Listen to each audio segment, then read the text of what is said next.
Hi, I'm Michael Eury, editor of Back Issue Magazine and author of HeroAGoGo, and you're watching Mr. Media.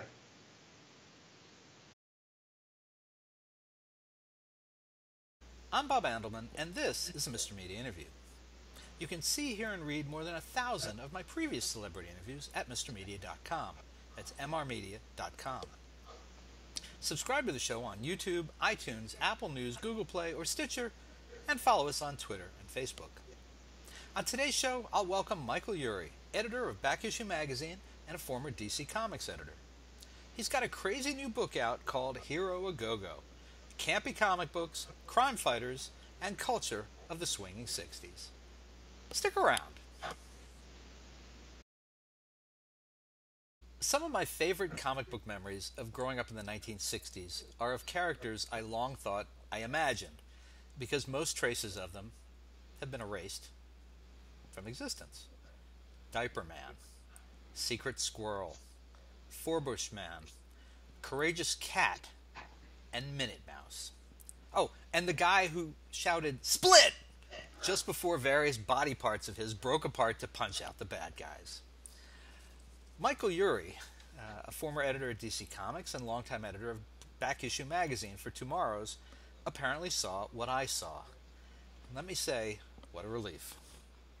In his new book, HeroAGoGo, Campy Comic Books, Crime Fighters, and Culture of the Swinging 60s, Eury brings all these wacky characters and many, many more back to us in a celebration of a simpler time, when Ralph Bakshi was better known for Cuckoo Man than Fritz the Cat.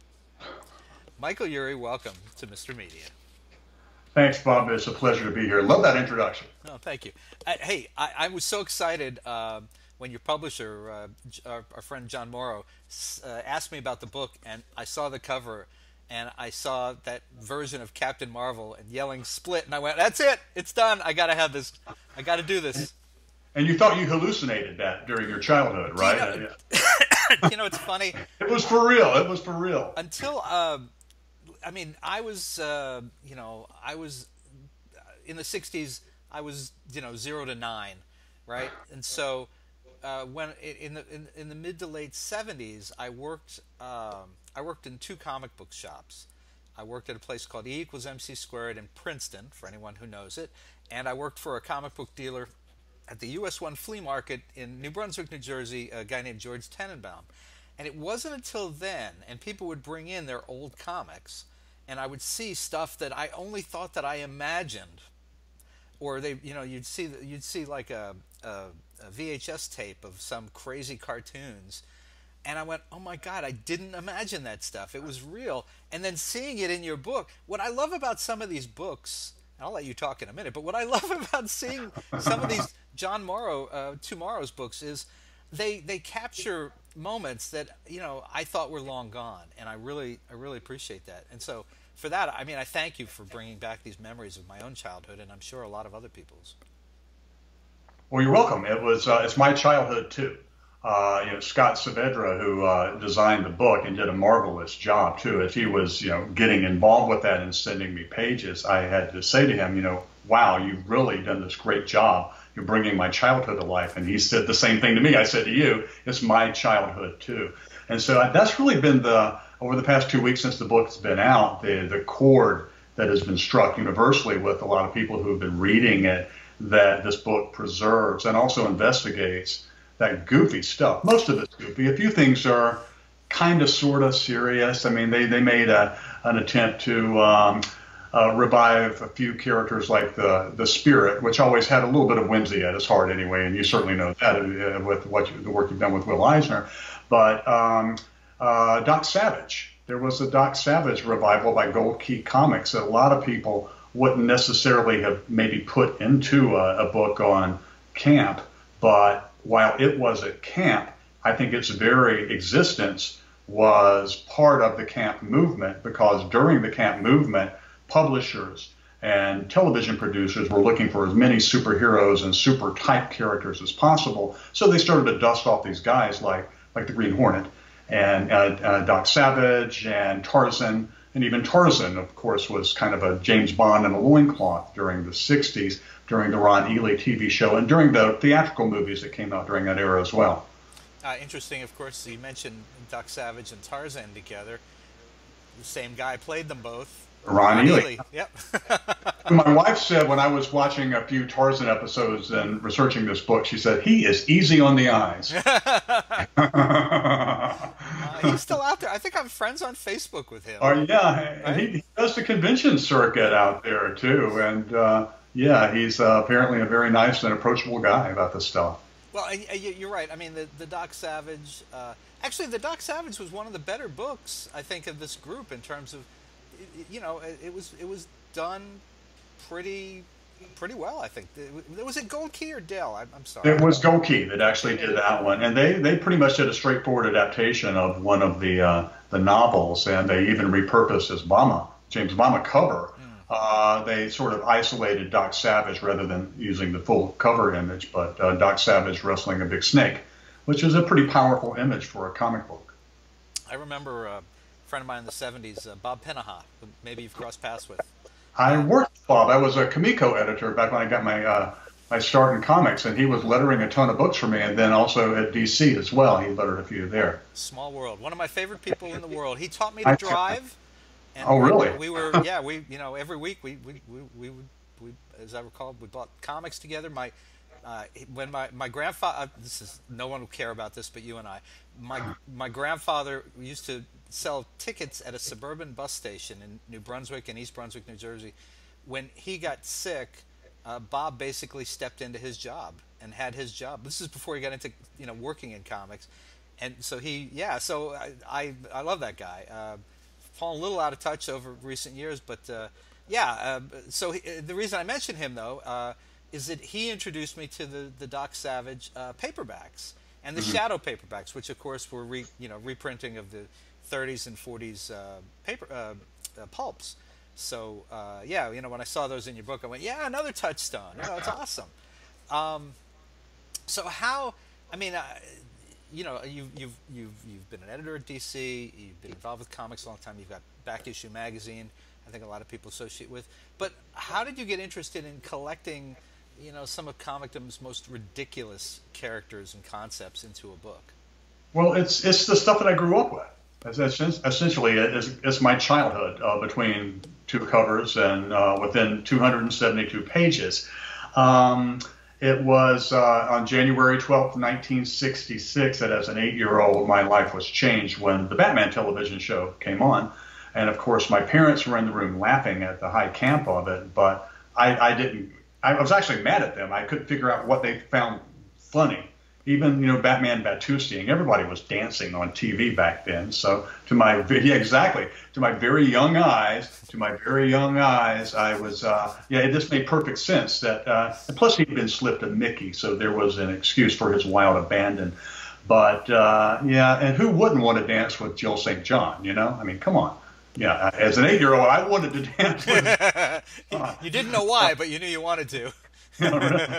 But so again, that just imprinted me, and I never turned away. There was one brief flirtation with getting away from comics when I reached my teenage years, but then my younger brother, who was 8 years my junior, was getting right into it. At that point, Neil Adams was coming along, so I saw that stuff, lured me right back in. So yeah, I don't know if I was really gone from the comics clubhouse for more than a week or two, quite frankly.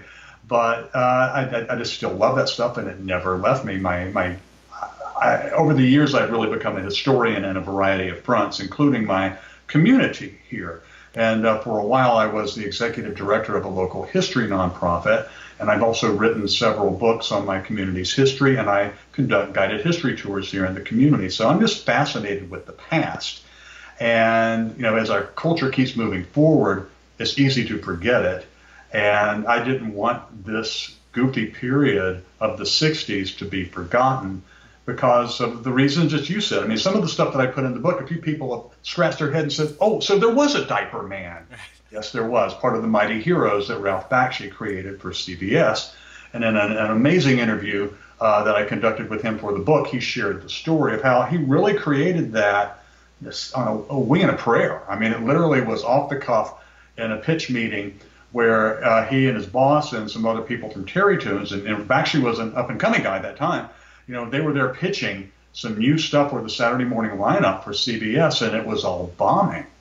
And then finally at the end, the president of CBS is walking out of the room, and Bakshi just starts to improvise this thing about a superhero baby with a diaper that conks people on the head with a bottle, and then a rope man and a tornado man, all this goofy stuff, and inept super villains and all this. And then they bought it and then put Bakshi as the producer of the show. And then, wow. And, he's a great storyteller, and hopefully in print, I was able to capture his voice. I had to sanitize it a little bit. You mentioned when we were talking earlier, Fritz the cat, Bakshi is probably better known for that and his adult animation, but he did get his start in Kid Vid with Mighty Mouse and a lot of other things for Carrey Tunes back in the 60s. Well, and I should that's a good place to point out that the book has a lot of interviews with creators from that period, and that really adds something to it. I like the Bakshi story because he talked about what you were saying, that he just threw it out there. I mean, it was just like, because as I recall, correct me if I'm wrong, CBS owned Carrey Tunes, right? Yeah. But Fred Silverman preferred the work from Hanna-Barbera. So he had the studio that he owned, but he didn't want anything from it, and it was dying on the vine. Absolutely correct, yeah.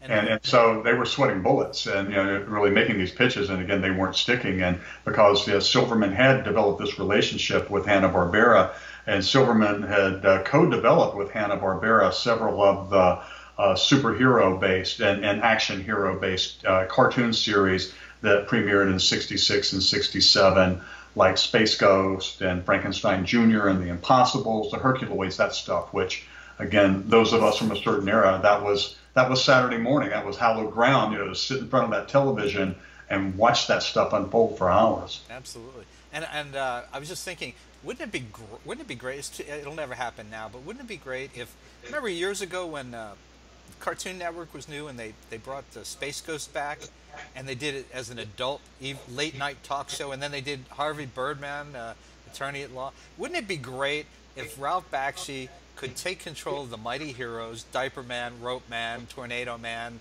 Cuckoo Man, and turn them into a late night Adult Swim type of strip? Wouldn't you love to see Diaper Man? I'd love to see that. That would be hilarious. Oh. He dabbled with them once after that. Some 20 years after the Mighty Heroes, he was doing that one season only run of Mighty Mouse for CBS. Mm-hmm.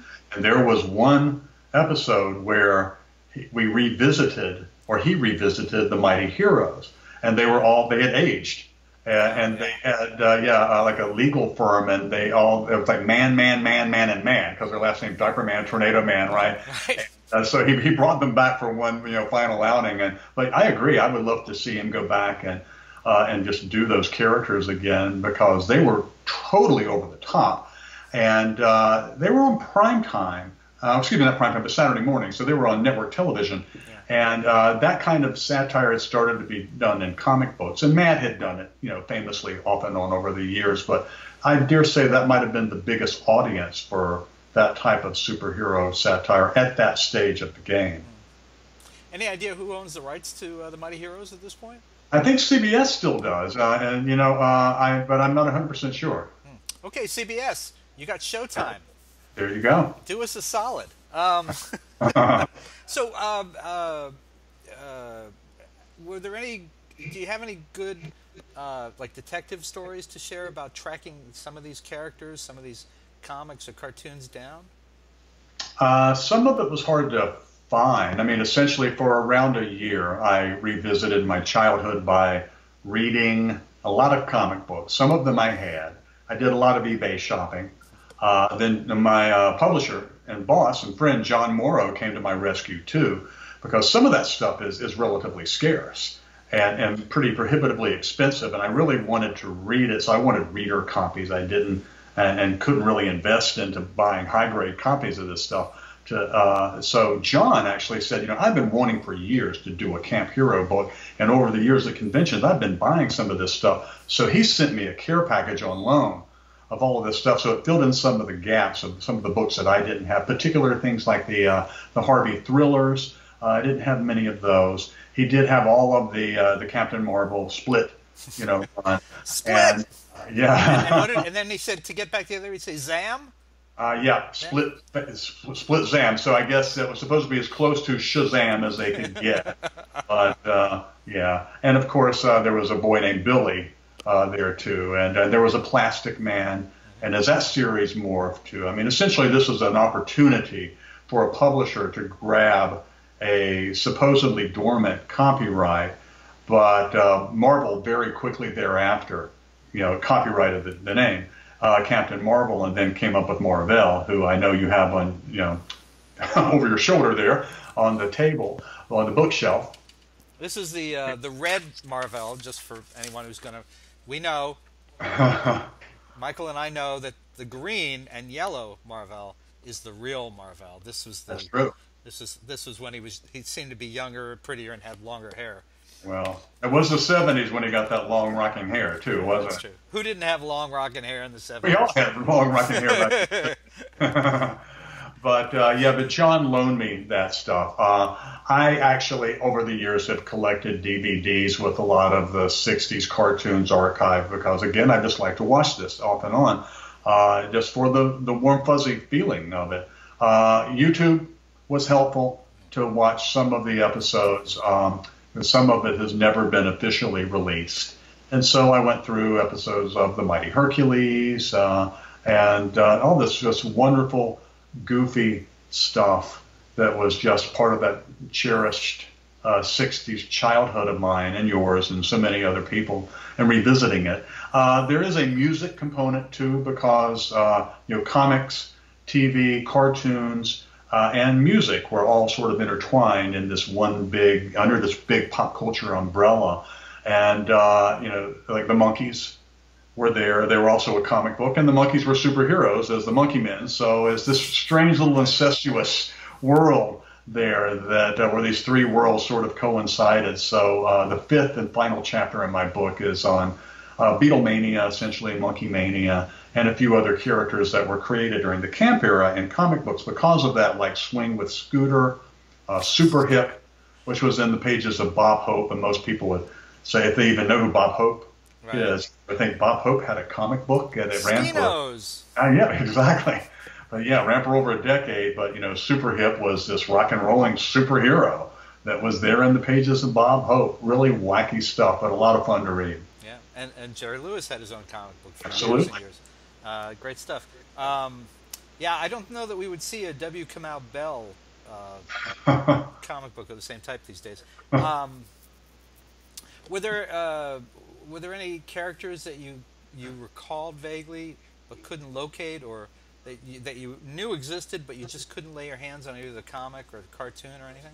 No, I was able to really pinpoint some type of reference on just about everything I really wanted to cover. One thing that I sort of omitted from the book, other than a cursory mention in a section on superhero paperbacks, was the Mighty Heroes from Archie Comics. Oh, yeah. Yeah, because they were also concurrently being covered in a great source book that Tomorrow's published called the MLJ Companion. Mm-hmm. So they got a lot of ink there, and they were treated more historically there. And, they were revived during the camp age, and they were sort of campy during their era. But since they were getting that much coverage in another Tomorrow's book that was coming out roughly at the same time, I decided to cut them from the book. Also because I needed to create some more space, because John was on me to trim some stuff from the book. I had a few things that I wanted to include, like some cover galleries of things like superheroes surfing. Believe it or not, there were a ton of those. And comic book characters like Magilla Gorilla surfing. Mm-hmm. And there was a surfing craze of the 60s, and comic books embraced that as well. I had a cover gallery that got cut of throwaway, like one-hit wonder superheroes in Archie Comics, because many of their covers just had these innocuous, done-in-one-cover gags. And their gags have always been a staple of Archie covers, or at least had been for the longest time.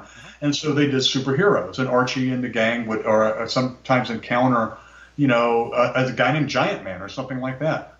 on the streets of Riverdale that had no connection to Archie, say, being Pure Heart the Powerful. So I wanted to do a cover gallery of those, and we just frankly ran out of space. So that one got cut too. But a few little things like that. But I'm very happy with the meat of the book and what's there. And there's just a ton of fun in there.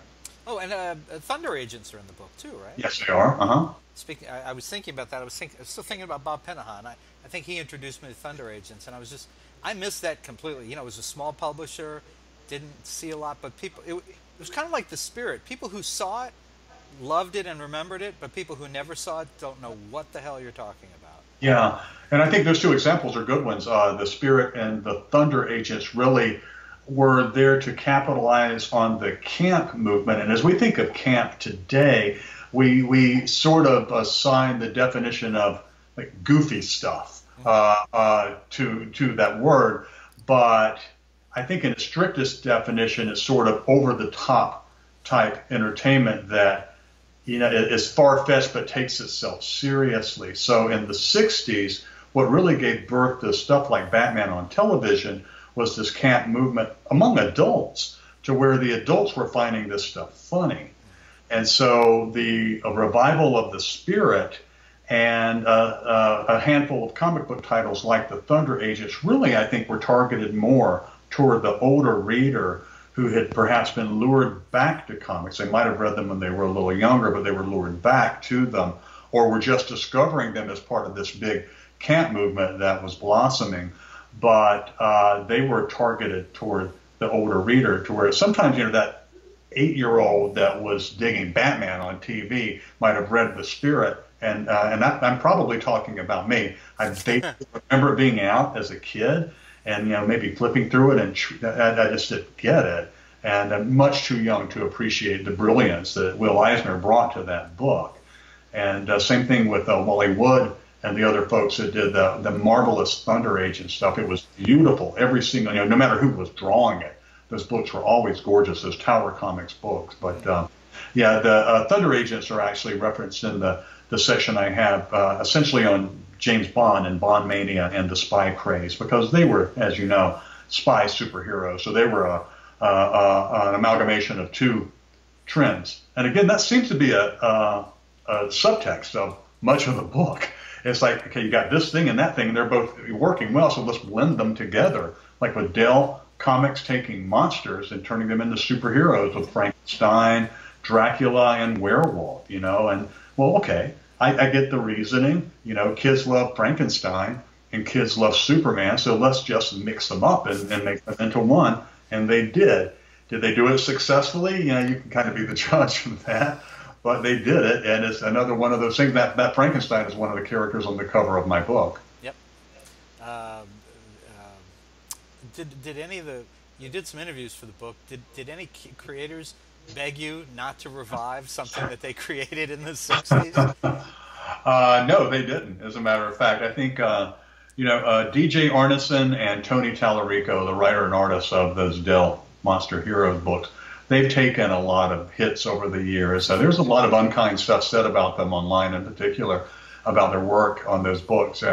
Those 3 monster superhero books have been called, by some, not by me, the worst comic books ever. And they just kind of shrug it off in good humor. And I think that there's just this brilliant flash of inspiration there. Like a lot of other things that came out during that era, because there was such a voracious demand for it, people were cranking out product right and left. So no matter how gifted you are as an artist or writer, if you're cranking out product, sometimes you're not always going to deliver your best effort. And you might say that holds true with some of these things in the book. But again, there's just this charm and innocence to them all. Absolutely. That I think is largely missing today.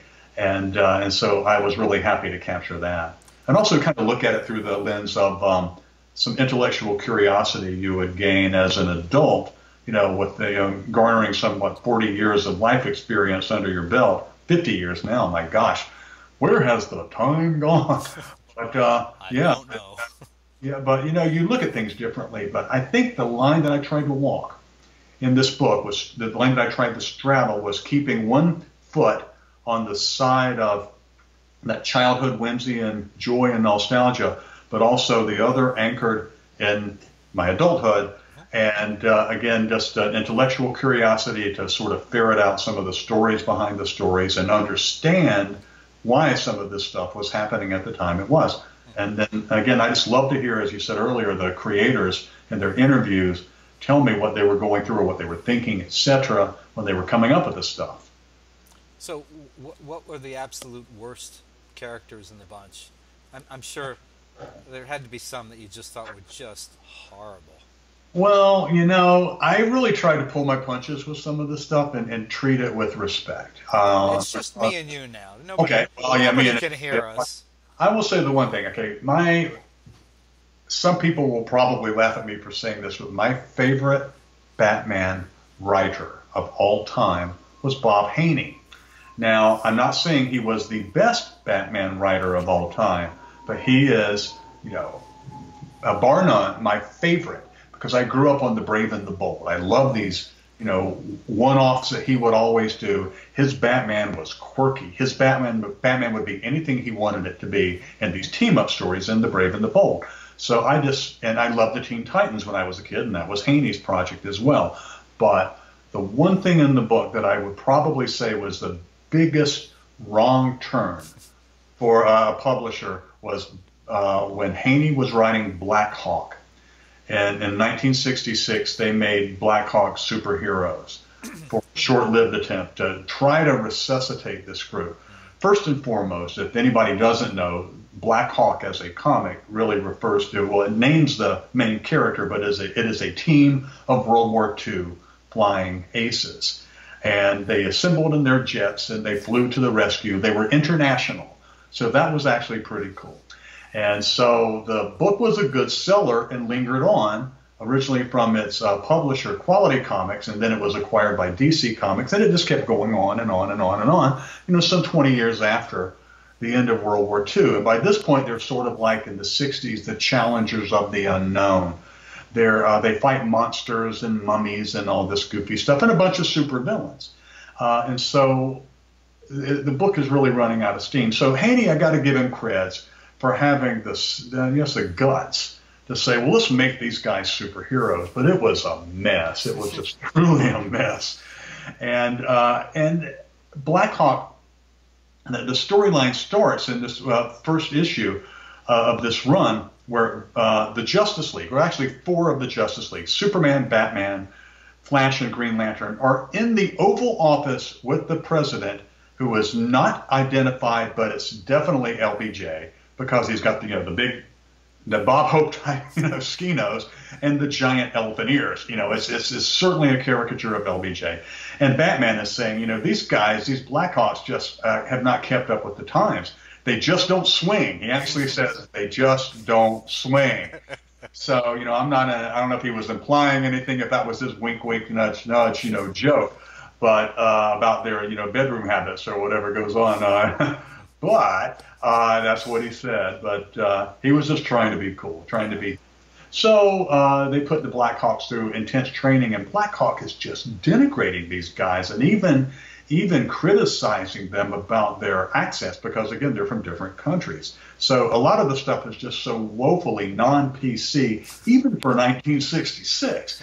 But, at the end of the day, that just kind of fizzled out, and then Blackhawks ended up going back to their World War II roots and then being canceled. And then in the more successful revival attempts that have been made a couple of times, they've always taken it back to World War II. So I think that was a lesson learned. Sometimes it's best just not to mess with the formula that worked. And some things maybe are better off either just left alone or just left the way they were intended to be. And Blackhawk was definitely one of those. But those issues were kind of fun to read just on the sheer audacity and strangeness of them. Is this the wrong place to mention who created Blackhawk in the first place? Well, no, go ahead. Will Eisner. Yeah, there you go. So I just thought I'd throw that out there. Didn't end up where he started them, but yeah, that's interesting. But everything was so 60s. Before I forget, one of the things I really enjoyed about the book was the ads. The particular one ad that I loved and brought back such great memories was the ad for Superman and Palisades Park, Oh, yeah. Palisades Amusement Park.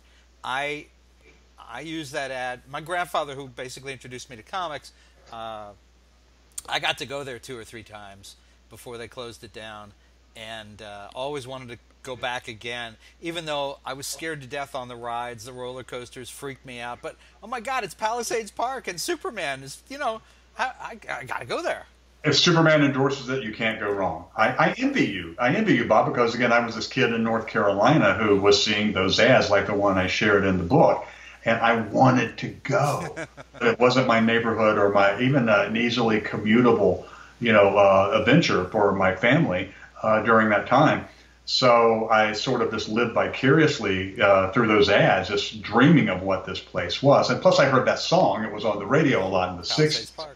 Yeah, exactly. That was written by Chuck Barris, the Gong Show guy. Mm-hmm. But yeah, so I just felt that was important to include because it was such a part of the landscape, and also because not only Superman was connected to Palisades Park, but during the Batman boom, they had the Batman slide, and they had a couple of Batman rides there, and then they had Archie and Casper there as well. So they were brokering deals right and left with the comic book publishers, except for Marvel. Marvel was curiously absent from that.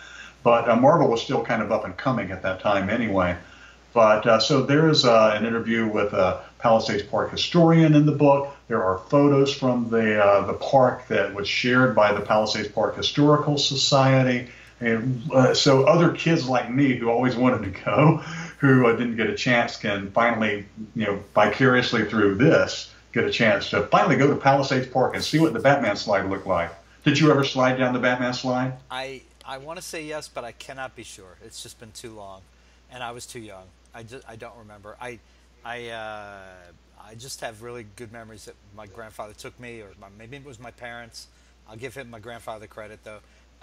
It was cool, but in looking at it now, I was thinking basically what you were saying. Thinking, why would they advertise? I mean, they didn't regionalize publishing at the time, so if they wanted to put an ad in Superman comics or Batman comics, or even in the Marvel comics, because I think at times that may have run in Marvel comics, it had to run everywhere that those comics went, even though the kid in North Carolina or Texas or Iowa was never going to get to Palisades Park. It was completely a wasted half-page ad, for most of the country. But if you could have published it just regionally, it would have been, it would have been good. All right, so I have one more question about the book, and then I want to ask you a question about the back issues. Okay. Since we have you here, if are there any characters that you wrote about in the book, that you presented in the book or represented in the book, that you'd like to make a pitch right now with this platform for a revival? I really would love to see the Frankenstein and Dracula and werewolf come back, the superhero versions of it. I still think it's just this really interesting merger of two concepts. And again, two concepts that in the 60s were really popular with kids, superheroes and monsters. Like I said earlier, put them in the blender and there they are. I think I'd like to see somebody try to do that again. And also, I think Captain Nice really deserves a shot. Yes, yes. That show, that was kind of fun. When I went back and watched that, I remember watching it as a kid. And, there was this, and one of the, and I have to give a shout out to Will Murray, wonderful writer. All of the words in my book are mine with the exception, well, of course, the interviewee's words, but there is an essay that Will Murray wrote that I published in my book called The Nice Terrific War, about the ratings and publicity war between Captain Nice and Mr. Terrific, which were competing superhero live-action shows, spoofs more or less, that were on two competing networks at the same time. And I was about to write that stuff myself until I found out that Will had researched it. And I said, well, man, he did such a fabulous job. And so we brokered this publication deal, and I'm so happy that it's there. But, Buck Henry was involved with Captain Nice, and I watched a couple of episodes, and they were actually kind of fun. And I don't know, I just found the look of the character, the nebbish superhero, to be kind of fun.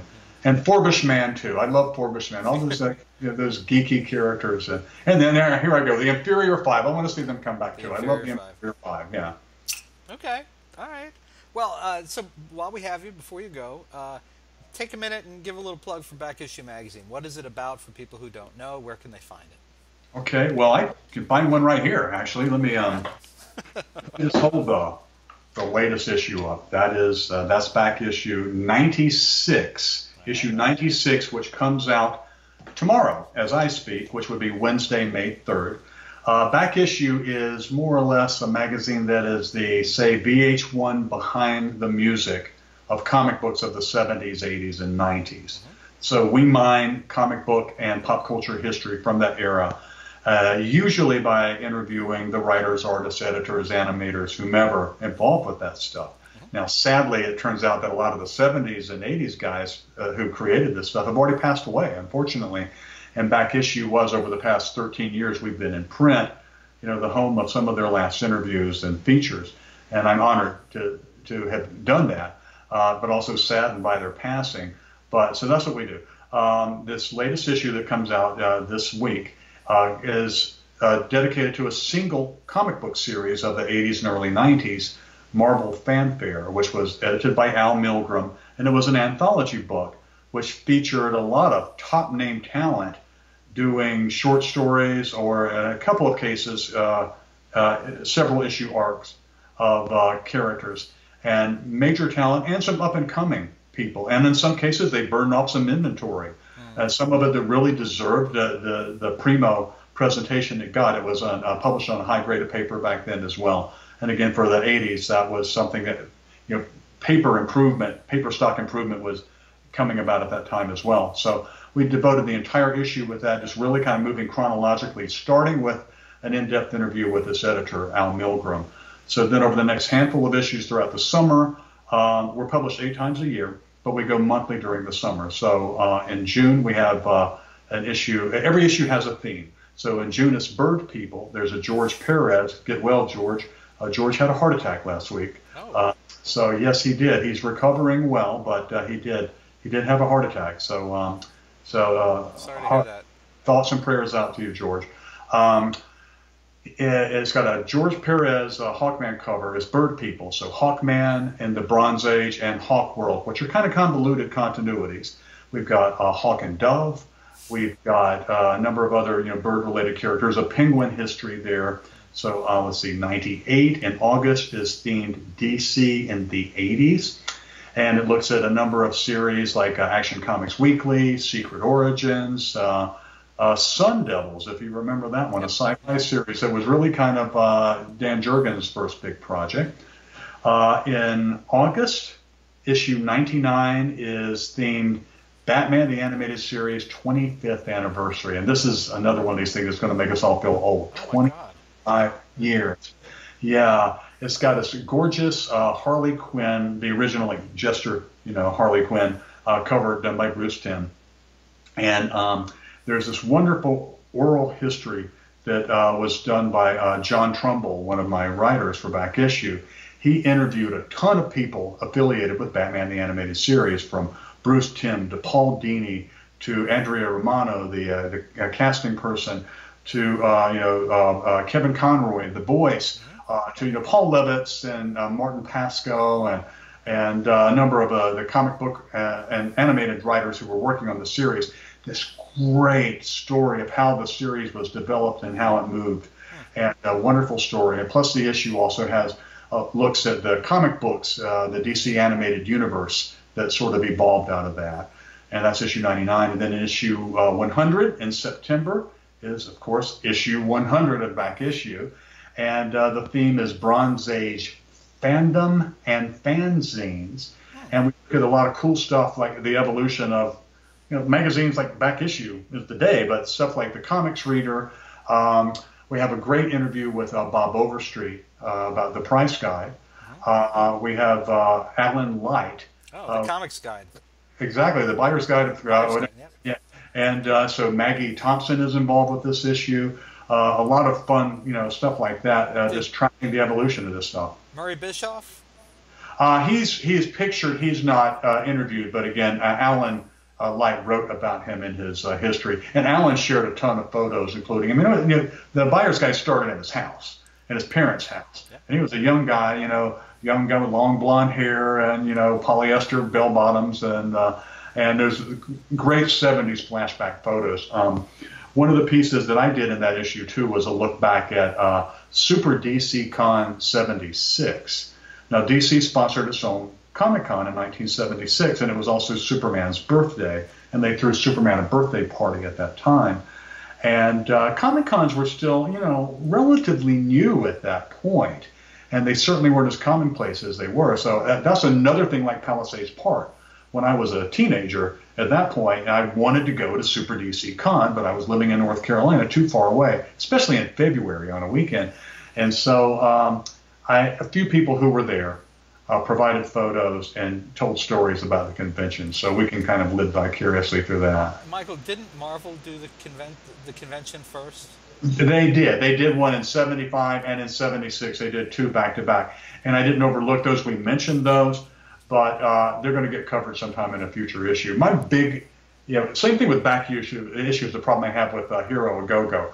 I want to cram so much material in these issues, but at the end of the day, the hardest thing for me to do with any of my projects, especially every issue of back issue, are the book maps, where I have to really assign, page counts to the material, and I'm always having to say, oh man, what am I going to do? And so I'm trying to learn not to have eyes that are bigger than my stomach, or in this case, bigger than my page count, and pack too much material in. And so, right now with my back issue writers, I've just opened the floor for pitches for an upcoming issue, and some people are wanting to pitch some stuff that they would like to see in that issue, and I'm having to hold back just because there's no room. But we will eventually get around to covering it. We're in our 14th year now, and the magazine's going strong, I'm happy to say. So a lot more of that coming up. So before we end, I have to annotate your comments about your 100th issue. First of all, I'm sure that Alan Light mentioned me when he talked about the Buyer's Guide, having published my Jersey Scene column for at least a year. I'm sure that was an important highlight of his talk. You'll have to read that, Bob, to find out for sure. In anticipation. And then I just would like to add that my grandfather took me in 1975 to the Mighty Marvel Comic Convention, whatever they called it at the time. I was there. I can't remember much. I was 14, 15, but that's why I knew that it had happened before the DC Con, because, damn it, I was there. Well, I will knock on your door when it comes time for us to do that, to ask you, just to scrape through the dark recesses of your memory, see if you can come. All right, so look, folks, you can find Michael Eury's new book, HeroAGoGo, Campy Comic Books, Crime Fighters, and Culture of the Swinging 60s, wherever great books are sold. Or you can order, there it is, you can order, you can order it right now at a great price at MrMedia.com, mrmedia.com.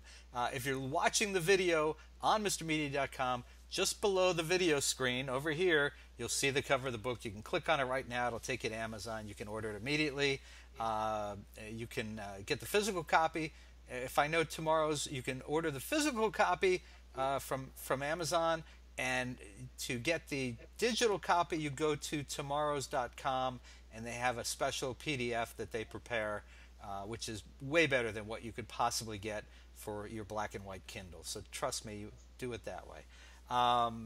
Michael, do you or the magazine have a website, Twitter, Facebook, that kind of thing? Well, Back Issue has a very active and popular Facebook page. So, yeah, we right now have... we're pushing around 8,000 members in that group, and there are a whole lot of people waiting for us to, plod through the membership requests. But still, if you love comics of the 70s, 80s, and 90s and want to talk about that, and I also have to caution, talk about it in a civil fashion. We just don't tolerate, excessive snarkiness and name calling, and that's just not the tone of the magazine. So I want the Facebook group to be reflective of the tone of the magazine. So, yeah, I talk about this stuff, have a good time, but just don't, pick fights or threaten anybody's life over it. Because at the end of the day, we're still talking about comic books of the 70s, 80s, and 90s. As cool as it is, it's still comics of the 70s, 80s, and 90s. We love it. We don't need to hate each other over it. I got it. All right. Well, Michael Eury, delightful. Thank you for bringing back my own memories. And thank you for joining us, Mr. Media, today. Thank you for having me.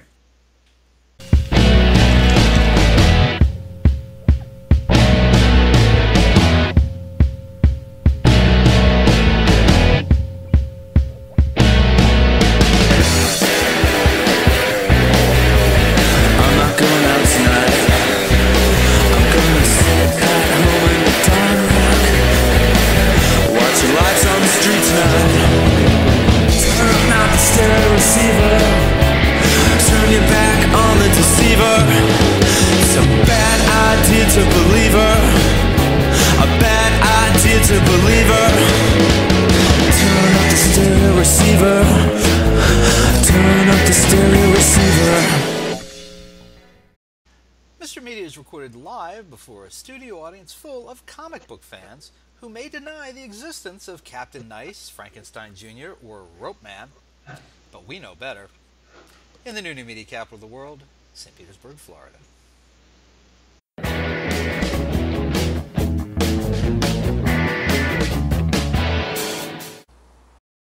Hi, this is Rich Scheidner. And if you've ever wondered what it was like to be a stand-up comedian in the 1980s, I'm going to do you a big favor. Instead of billions of dollars for a time machine, you can just spend $24.95 and buy my new book, Kicking Through the Ashes, My Life as a Stand-Up in the 1980s Comedy Boom. It will save you money and give you thrills. It will take you there. Go to my website, richscheidner.com, go to amazon.com, and buy this book.